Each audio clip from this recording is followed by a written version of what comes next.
Hello students, I hope you are doing well and we are also working from our home. Welcome to St. Angel's online classes. In this video we are going to discuss a topic coal and petroleum in chapter 6 management of natural resources in class 10th in subject biology.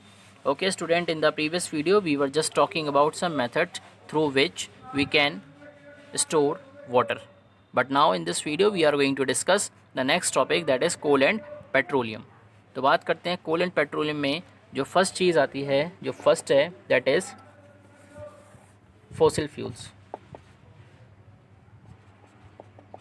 Fossil fuels क्या होते हैं? जैसे अगर बात करें, जो fossil fuels होते हैं इनमें क्या होता है, कार्बन प्रेजेंट होता है।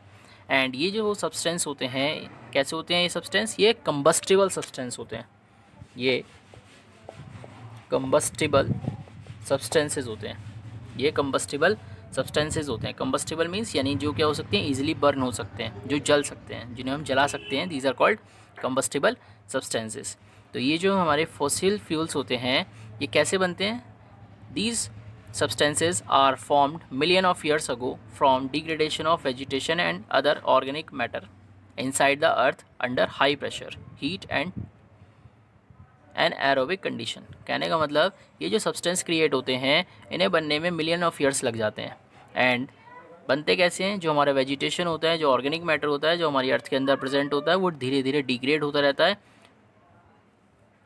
हाई प्रेशर, हीट और एनारोबिक कंडीशन में। एनारोबिक कंडीशन मीन्स यानी कि विदाउट ऑक्सीजन क्या होता है, वो धीरे धीरे क्या होता है, डिग्रेड होता रहता है। और डिग्रेड होने से किस में कन्वर्ट हो जाता है? वो फॉसिल फ्यूल्स में कन्वर्ट हो जाता है। नाउ अब बात करते हैं, 3 टाइप के हमारे फॉसिल फ्यूल्स होते हैं मेनली। जो फॉसिल फ्यूल्स होते हैं वो हमारे 3 टाइप के होते हैं mainly. First is coal, second is petroleum,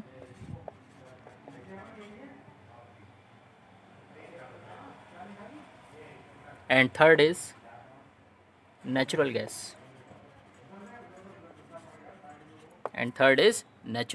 gas.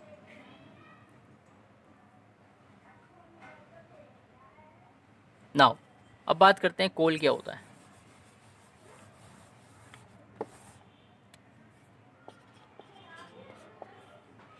तो बात करते हैं कोल क्या होता है।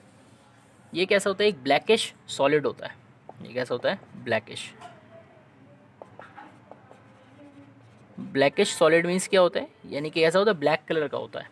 दैट अकर्स इनसाइड द अर्थ। ये कहाँ प्रेजेंट होता है? ये प्रेजेंट होता है इनसाइड द अर्थ। ये अर्थ के अंदर क्या होता है? प्रेजेंट होता है।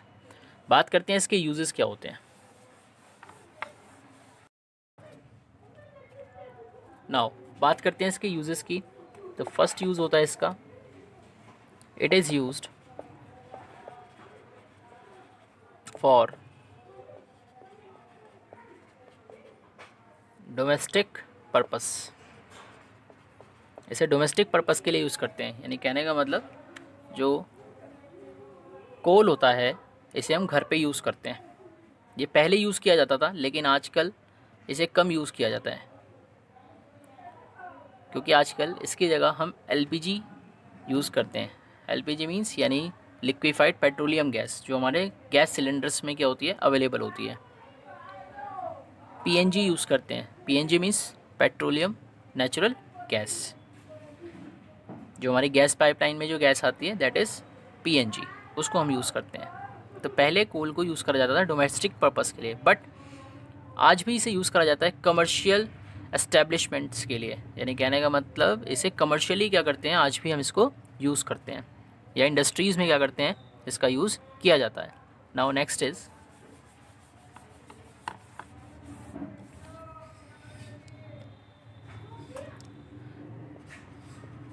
इसका सेकंड यूज़ है प्रोडक्शन ऑफ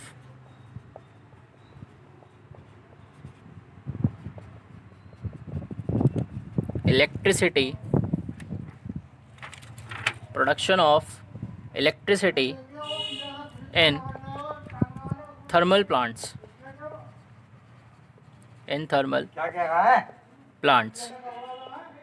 कहने का मतलब ये होता है कि जो थर्मल प्लांट्स होते हैं उसमें इलेक्ट्रिसिटी प्रोडक्शन में क्या करते हैं, कोल का यूज़ किया जाता है। Now the next use is manufacture of Coke.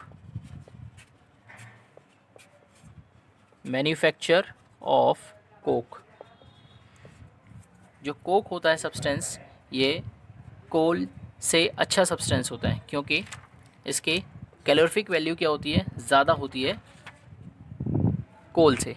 वो सब्सटेंस जिसकी कैलोरीफिक वैल्यू ज़्यादा होती है वो बर्न करने पर ज़्यादा एनर्जी प्रोवाइड करते हैं, एंड इसमें स्मोक कम प्रोड्यूस्ड होता है कोल के कंपैरिजन में। तो कहने का मतलब जो कोक क्रिएट होता है वो किससे होता है, वो कोल से होता है। तो कोल से कोक बनाने में यूज़ किया जाता है coal. Now next is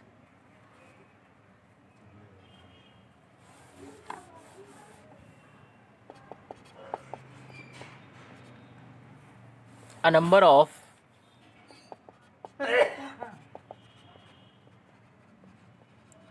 number of organic compounds can be obtained from coal। यानी कहने का मतलब कोल से बहुत सारे नंबर ऑफ कंपाउंड्स क्या होते हैं, ऑब्टेन्ड होते हैं। जैसे बेंजीन हो गया, टालुइन हो गया, फिनोल हो गया, एनिलीन हो गया, नेफ्थलीन हो गया। तो ये सारे आपके क्या होते हैं, प्रोडक्ट्स होते हैं जो कोल से क्रिएट होते हैं। यानी ये सारे ऑर्गेनिक कंपाउंड्स होते हैं जो कोल से क्रिएट होते हैं। Now next is petroleum.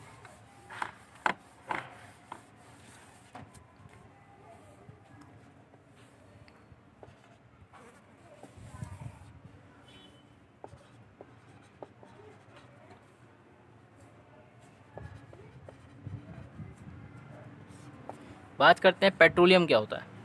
Petroleum की अगर बात करें, it is dark coloured liquid fuel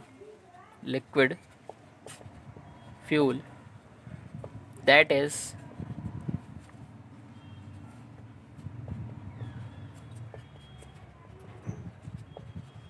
taken out from various depth of earth, both on land and sea areas। यानी कहने का मतलब ये हुआ, जो पेट्रोलियम होता है it is dark coloured liquid. ये कैसा होता है, ये डार्क कलर लिक्विड होता है। बेसिकली होता ही ये फ्यूल है, लेकिन कैसा होता है, डार्क कलर का होता है। That is taken out from various depth of earth. जो अर्थ के क्या होता है, नीचे प्रेजेंट होता है, लेकिन काफ़ी डेप्थ में क्या होता है, प्रेजेंट होता है। और सी एरियाज़ में क्या होता है, पेट्रोलियम प्रेजेंट होता है। Now it is also called rock oil. इसे क्या कहते हैं, रॉक ऑयल भी कहते हैं। Now a number of products are obtained, यानी इससे हमें बहुत सारे प्रोडक्ट्स ऑब्टेन्ड होते हैं। जैसे पेट्रोलियम गैस हो गई, petrol, diesel, kerosene, fuel oil, lubricant oil, paraffin wax, dyes, several type of organic chemicals. ये सारे हमें किससे मिलते हैं, पेट्रोलियम से मिलते हैं। नाउ अब बात करते हैं यूजेस की।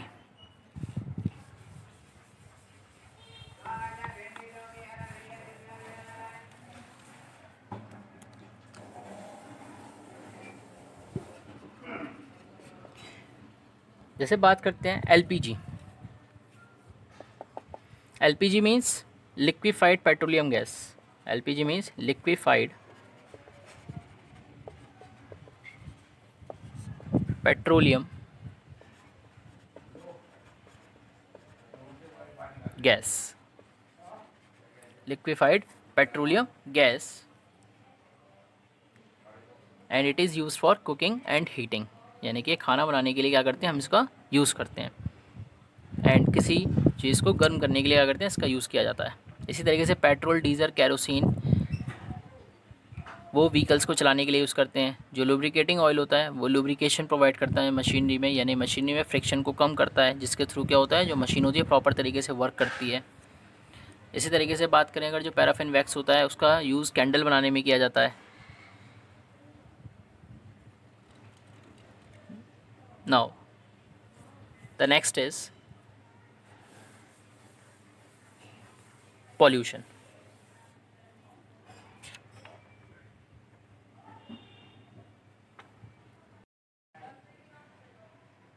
नाउ बात करते हैं पॉल्यूशन की। जैसे पॉल्यूशन क्या होता है, जो फॉसिल फ्यूल्स होते हैं ये carbon, hydrogen, nitrogen and sulphur से मिलकर बने होते हैं, लेकिन जब इनको बर्न करते हैं तो इससे क्या होता है कार्बन डाइऑक्साइड गैस क्रिएट होती है and it is very very dangerous and it create global warming. And sulphur के और नाइट्रोजन के ऑक्साइड्स क्रिएट होते हैं जो क्या करते हैं हमारे एनवायरनमेंट को क्या करते हैं पॉल्यूट करते हैं। इसी तरीके से अगर हम बात करें जो कार्बन मोनोऑक्साइड गैस होती है, कार्बन मोनोऑक्साइड गैस होती है ये बहुत ज़्यादा डेंजरस होती है, क्योंकि जब ये बॉडी के अंदर जाती है तो बॉडी में जो हीमोग्लोबिन प्रेजेंट होता है हमारे ब्लड में वो उसकी ऑक्सीजन कैरी करने की पावर को क्या करती है कम करती है एंड जिससे क्या होता है डेथ होने के चांसेस भी होते हैं। इसी तरीके से बात करें जो कार्बन डाइऑक्साइड होता है वो कैसी होती है, वो ग्रीन हाउस गैस होती है। और अगर बात करें नाइट्रोजन के जो ऑक्साइड्स होते हैं, नाइट्रोजन के जैसे नाइट्रोजन मोनोऑक्साइड हो गया, नाइट्रोजन डाइऑक्साइड हो गया, तो ये जो नाइट्रोजन के जो ऑक्साइड्स होते हैं N2O2 हो गया, ये भी क्या होते हैं बहुत ज़्यादा डेंजरस होते हैं। तो ये क्या करते हैं, ये प्लांट के पार्ट्स को क्या करते हैं किल करने का काम करते हैं और आइज़ में क्या करते हैं इरिटेशन क्रिएट करते हैं एंड एसिड रेन लाने का क्या करते हैं ये काम करते हैं। और एसिड रेन क्या होते हैं प्लांट्स के लिए बहुत ज़्यादा डेंजरस होती है। इसी तरीके से अगर बात करते हैं जो सल्फ़र के जो ऑक्साइड्स होते हैं ये लाइचेंस को किल करते हैं, मेटल्स को, मार्बल को डैमेज करने का काम करते हैं। जो हमारा ताज है जो आगरा में प्रेजेंट है, जो आगरा में जो ताज प्रेजेंट है उसकी जो शाइनिंग हो रही है वो सल्फ़र के ऑक्साइड्स की वजह से जस्ट उसकी शाइनिंग धीरे धीरे कम होती जा रही है। तो इस तरीके से क्या होते हैं ये जो पॉल्यूशन होता है ये क्रिएट होता है फॉसिल फ्यूल्स को बर्न करने से। जब हम फॉसिल फ्यूल्स को बर्न करते हैं तो इस टाइप का जो पॉल्यूशन होता है वो क्रिएट होता है।